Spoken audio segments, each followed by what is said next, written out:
Well, hello there. Here we are for our last bit of notes for the year. And then we'll start reviewing. So there is the last test. But before we get to the last test, yes, Evelyn, did you have a question? Yes, I do have a question. I was wondering when you are ever going to get to that fun fact. You know what, Evelyn? You're right. I really should get to that fun fact. Thanks. So remember I said there was a fun fact if you watched the video? Well, the fun fact refers to the series of 1 over n. And quick quiz, the series 1 over n, does that diverge or converge?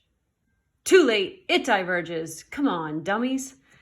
This is a diverging series, and we know that because the power of n is 1 or less, and if that power of n is 1 or less, we have a diverging series. That means the function 1 over x doesn't decrease fast enough or get small fast enough.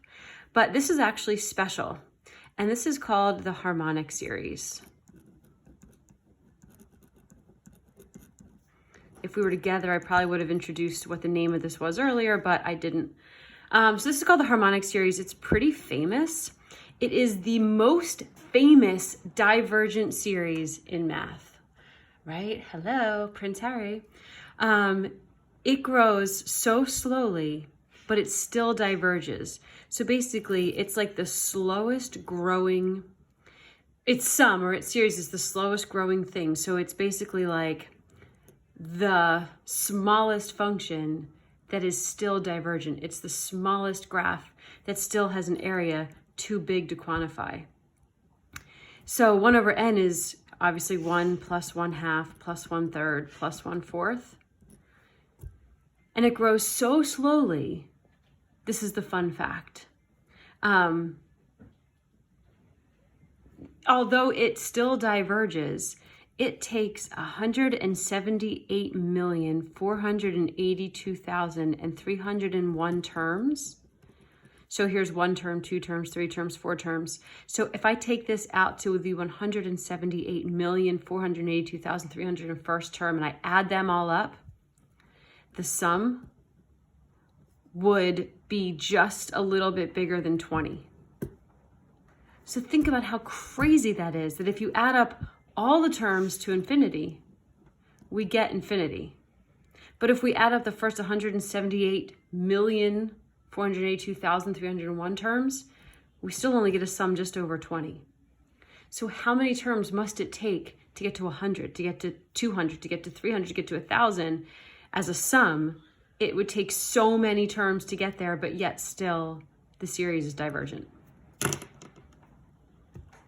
Understand? That was a huge waste of a fun fact. Evelyn, you're right.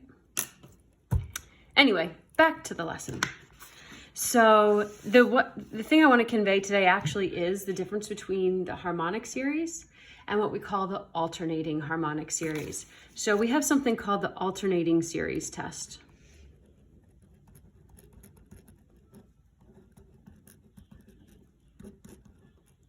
And guess what? The alternating series test applies to, wait for it, alternating series.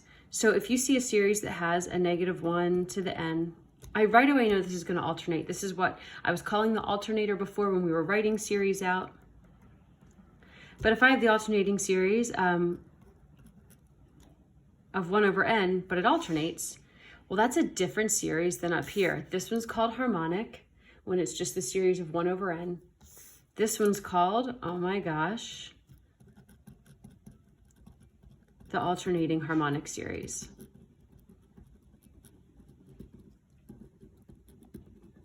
So this series would be, if n is 1, I'd have -1, plus 1/2, minus 1/3, plus 1/4, minus 1/5, and so on.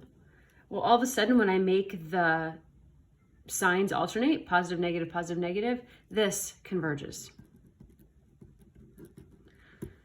I mean, you can tell it's a lot different. This series has all positive numbers, so we keep getting bigger. This one gives me a little negative and then adds some, and then takes some away and then adds some, and then takes some away and then adds some. So it's a little bit different, or it's very different.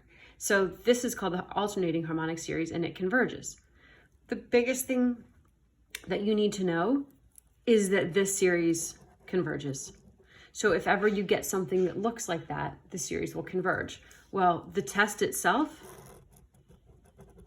basically says, if you have a series that alternates, the series will converge if basically two criteria are met. So an alternating series converges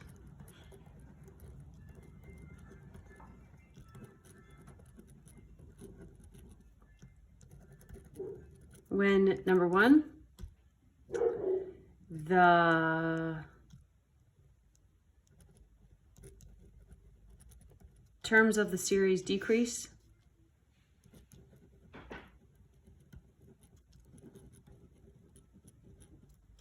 and two, the limit as n goes to infinity of the series equals 0.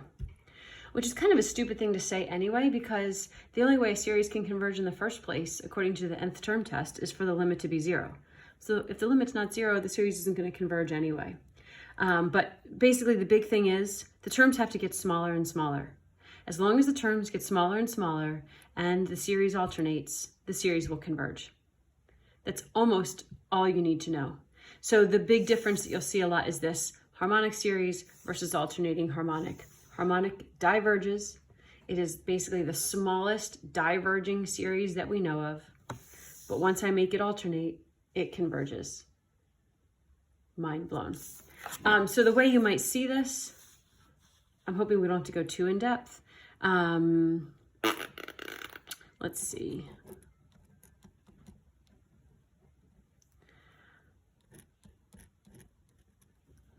Let's do that, and then let's say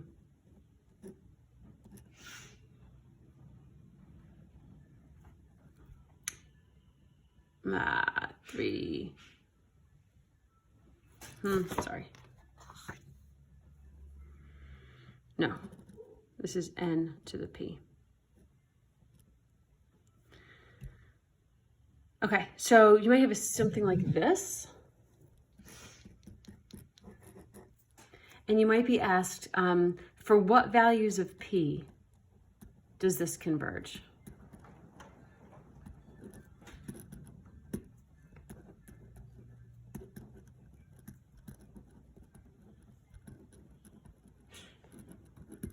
Okay, for what values of p does this series converge? Well, we have to plug in, and the 3 is really insignificant. We have to decide, well, what does p need to be to make sure that these terms keep getting smaller and smaller? So, did I just give you a stupid problem? I might have. Can p be anything? No, right? P would have to be anything bigger than 0 for the terms to get smaller and smaller, because if p was negative, if p was like -1, it would bring this term up to the top, and now my terms wouldn't be getting smaller and smaller. So what does p have to be? P is going to have to be bigger than 0.